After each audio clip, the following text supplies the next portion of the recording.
Nessa aula a gente vai falar um pouquinho sobre a produção e o desempenho de sistemas fotovoltaicos e vai conhecer também alguns parâmetros de desempenho associados a essa produção.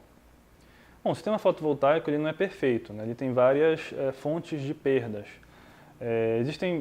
As perdas elas se concentram em dois elementos principais, que um é o gerador fotovoltaico e o outro é o elemento de conversão, né? A gente vai focar aqui também na parte de sistemas fotovoltaicos conectados à rede. Então, esse elemento de conversão é o inversor de conexão à rede.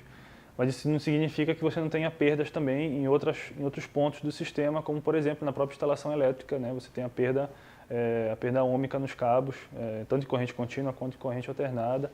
Você também tem perdas na própria captação da energia solar, né? Não da eficiência de conversão, mas da própria forma como o módulo está instalado. Você tem sombras, você tem orientação, tudo isso reduz a quantidade de energia disponível que chega já para o gerador fotovoltaico, né? Então você tem várias etapas, né, de perdas em um sistema fotovoltaico. Aqui a gente tem uma lista de algumas principais perdas que a gente encontra em um sistema fotovoltaico. No gerador fotovoltaico, a gente tem perdas da conversão fotovoltaica, que são inerentes à tecnologia. A gente tem as perdas por temperatura. Normalmente, quanto maior a temperatura, menor é a potência disponibilizada. As diferentes tecnologias também são sensíveis à temperatura de formas diferentes. Por exemplo, a tecnologia de silício amorfo ela é menos sensível à temperatura do que a tecnologia de silício cristalino. A gente também tem uma outra fonte de perda que a gente chama de descasamento espectral, que tem a ver com aquele óculos com que o módulo olha o recurso solar, né? Dependendo da tecnologia, esse óculos escuro que o módulo utiliza, digamos assim, né? Ele muda esse óculos, então você aproveita o recurso solar de formas diferentes. O posicionamento do gerador fotovoltaico, orientação e inclinação, que também influenciam na captura do recurso solar. A degradação dos módulos, existem diversos fenômenos de degradação que influenciam na capacidade de conversão e nas perdas internas de um gerador fotovoltaico. O sombreamento, que bloqueia parte do recurso solar. Sujeira, que também bloqueia parte do recurso solar, que inclusive pode provocar diversos problemas relacionados à degradação.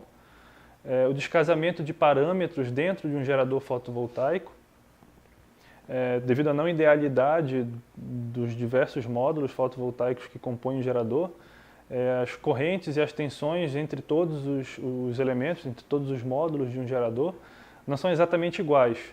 Então, essas pequenas diferenças de tensão e corrente e as diferenças pequenas também de comportamento em relação às variações de temperatura provocam o que a gente chama de descasamento de parâmetros dentro de um gerador fotovoltaico, e isso limita a geração. Por exemplo, se eu tenho módulos em série, a corrente máxima que vai passar por essa série, ela é limitada pelo módulo que tem a menor corrente. Então, se eu ligo um módulo de corrente pequena em série com vários módulos de corrente maior, eu não vou conseguir aproveitar, né, toda a capacidade de geração desses módulos com maior corrente, porque o módulo de menor corrente vai limitar a corrente da série fotovoltaica. Então isso a gente chama de perdas por descasamentos de parâmetros. Também você tem a baixos valores de radiância, a eficiência do módulo também é menor. Então no início e no final do dia, a eficiência do módulo, do gerador fotovoltaico, essa eficiência é menor, né? Uma região com maior irradiância, no centro do dia, por exemplo, a eficiência do módulo é um pouco maior. Então, o nível de radiância também influencia na eficiência do módulo, ou seja, influencia nas perdas também. E o ângulo de incidência, que também está relacionado com essa orientação do gerador fotovoltaico. Já no inversor, a gente pode ter perdas por eficiência, a própria eficiência de conversão de CC para CA. Tem as perdas por limitação de potência, que o inversor tem uma potência máxima que ele pode trabalhar. E se você conecta mais gerador fotovoltaico, uma potência maior de gerador fotovoltaico, o inversor ele vai automaticamente limitar a potência para se proteger, que também vira em certos momentos um fator de perda. E a eficiência do segmento do ponto de máxima potência. Se o inversor fosse perfeito, ele conseguiria manter o sistema operando exatamente no ponto de máxima potência do gerador fotovoltaico, mas isso não acontece. Essa operação ela fica variando bem próximo do ponto de máxima potência real, e isso faz com que ocorra uma pequena perda aí, nesse aproveitamento do fato do sistema não operar exatamente no ponto de máxima potência. E tem outras perdas relacionadas à instalação elétrica, como a resistência dos cabos, a resistência dos conectores, as condições da rede elétrica. Se você tem uma rede elétrica que não está com parâmetros de qualidade adequados, você pode ter, por exemplo, desligamentos do sistema fotovoltaico, e isso influencia, obviamente desligado ele não vai gerar, então isso influencia depois na quantidade de energia que o sistema pode produzir ao longo de um tempo, e isso a gente influencia na que a gente chama de disponibilidade do sistema, né? Que é o tempo que ele está disponível para fornecer, para gerar energia elétrica. Aqui a gente tem um diagrama de Sankey, que é um diagrama que mostra todas as perdas envolvidas em um processo qualquer. Então, nesse caso, a gente tem o diagrama para um sistema fotovoltaico, e onde a gente percebe que de toda a energia que chegou no sistema proveniente do Sol, mais ou menos 10% disso foi efetivamente transformado em energia elétrica. A maior parte das perdas se concentra na conversão fotovoltaica, e depois a gente tem, né, uma sequência aí de outras perdas no decorrer do caminho. Conhecendo a energia gerada por um sistema fotovoltaico, ou no caso de um sistema fotovoltaico conectado à rede, a energia que efetivamente foi injetada na rede, e conhecendo também a energia que foi disponibilizada para esse sistema, ou seja, a energia solar que chegou nesse sistema, a gente consegue calcular alguns parâmetros que caracterizam o desempenho do sistema fotovoltaico. Um parâmetro bastante utilizado é a produtividade final, e que a produtividade final é um valor que indica a quantidade de energia que um sistema consegue produzir por capacidade, por unidade de capacidade nominal. Então, por exemplo, um sistema de 1.200, produtividade final de 1.200 kWh por kWp, ele consegue entregar 1.200 kWh por cada kWp instalado. Então, se eu tenho 5 kWp instalado, basta multiplicar o valor da produtividade por 5 e eu vou ter a quantidade de energia que esse sistema consegue oferecer no intervalo de tempo, tá, que eu calculei esse valor de produtividade final. Um outro parâmetro bastante utilizado é o fator de capacidade, que também já era bastante utilizado antes mesmo da geração fotovoltaica começar a despontar no setor elétrico. O fator de capacidade, ele na verdade é a porcentagem de tempo que um sistema de potência nominal igual à potência nominal do sistema fotovoltaico teria que funcionar para entregar a mesma quantidade de energia que o sistema fotovoltaico entregou. Então, o sistema fotovoltaico, como ele obviamente só funciona durante o dia, o fator de capacidade dele sempre vai ser menor que 50%.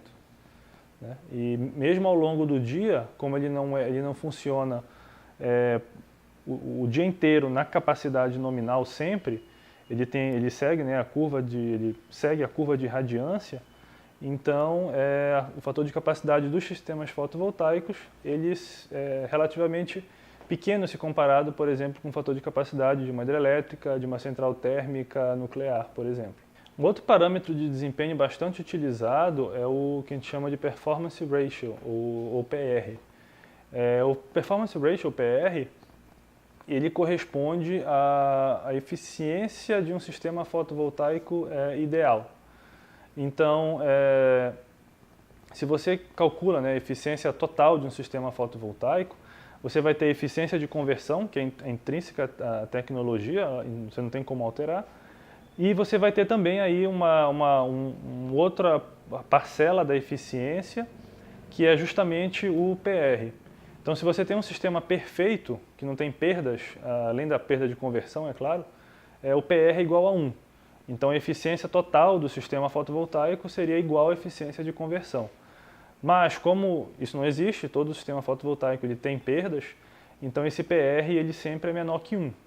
E dependendo das características do sistema, de como ele foi dimensionado, da qualidade da instalação e do projeto, o PR ele pode ser maior ou pode ser menor.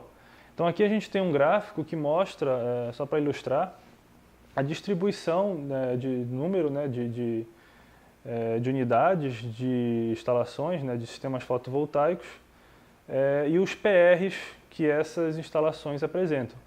Então, isso foi para um estudo feito para a Europa, tá, a partir do ano de 2005, mas reflete bem o estado da arte do desempenho dos sistemas fotovoltaicos em termos de PR. Então, a gente observa no gráfico que a maior parte dos sistemas se encontra em uma faixa aí entre 70% e 80% de PR. Então, a gente pode, em um sistema fotovoltaico, esperar de forma típica PRs entre 70% e 80%. Mas é claro, existem sistemas bem projetados que utilizam componentes de alta eficiência, inversores bastante eficientes, módulos bastante eficientes, e então você tem PRs mais elevados, PR de 85%, PR de 95% inclusive, você pode chegar em alguns sistemas. Uma aplicação bastante interessante do PR é que ele possibilita você calcular de forma bem simplificada a energia que vai ser gerada por um sistema fotovoltaico. É claro que é um cálculo bem simples, ele não leva em consideração várias coisas, mas pode ser utilizado para fazer uma estimativa inicial da geração de um sistema fotovoltaico, particularmente um sistema fotovoltaico conectado à rede. Então aqui você tem uma equação, né, que descreve como é feita essa conta, né? Então a energia que é gerada por um sistema fotovoltaico, você precisa da potência, da energia que chega do Sol, que é a letra H. A letra H aí corresponde à irradiação solar, né? A energia que chega do Sol. O PR, e você pode utilizar um PR típico, por exemplo, 75%, 80%, 85%. E no denominador você tem o valor de irradiância, esse G é a irradiância nas condições que a gente chama padrões de ensaio, que no caso seria um valor de 1000 watts por metro quadrado. Então, com essa equaçãozinha bem simples, sabendo o tamanho do sistema, que seria a potência nominal, e sabendo a quantidade de energia que chega do Sol, a irradiação que chega, né, do recurso solar, você consegue calcular a energia que o sistema consegue entregar, consegue fornecer no período de tempo em que você considerou para calcular a irradiação. Tá? Você também pode pegar essa equação, fazer uma movimentação de parâmetros nela, e você consegue também calcular qual é a potência do sistema nominal que você precisaria ter para fornecer uma determinada quantidade de energia, né? Então essa é uma forma bastante simples de você fazer uma estimativa inicial de quanta energia um sistema vai gerar, ou qual é o tamanho de um sistema para gerar uma determinada quantidade de energia. Bom, com aquela equação a gente consegue fazer um cálculo bem simplificado da energia gerada ou do tamanho de um sistema que eu preciso para gerar uma determinada quantidade de energia. Mas é claro que na maior parte das aplicações eu preciso de uma estimativa um pouco melhor. E fazer toda a conta na mão é um processo bastante exaustivo. Então, hoje a gente tem disponível diversos programas que já fazem todo esse dimensionamento, todo esse cálculo para sistemas fotovoltaicos, não somente conectados à rede, como também para sistemas isolados.